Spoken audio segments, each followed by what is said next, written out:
আসসালামু আলাইকুম। ওয়ালাইকুম সালাম। কাকা কেমন আছেন? ভালো আছি। ভালো আছেন? নামাজ কয় ওয়াক্ত কাকা? 5 ওয়াক্ত। আচ্ছা 5 ওয়াক্ত নামাজে কয় রাকাত ফরজ? 3 রাকাত। 17 রাকাত। 17 রাকাত। আচ্ছা যাই হোক, আমরা যে নামাজ কালাম পড়ি, এই যে আমরা রুকুত যাই, রুকুতে 3 বার কি বলা হয়?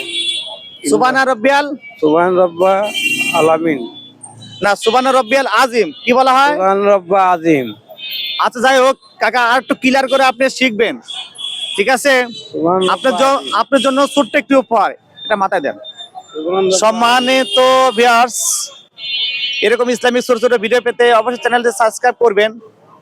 আর কাকা অনেক কষ্ট করে আমরা রুকুতে 3 বার কি বলি নামাজের সময়, যাই মোটামুটি বলতে পেরেছে। যাই যদি ভুল ভ্রান্তি হওয়া থেকে অবশ্যই ক্ষমা দৃষ্টিতে দেখবেন। আজ এ পর্যন্ত, দেখা হচ্ছে অন্য কোনো দিন অন্য কোনো ভিডিওতে। ভালো থাকবেন, আল্লাহ হাফেজ।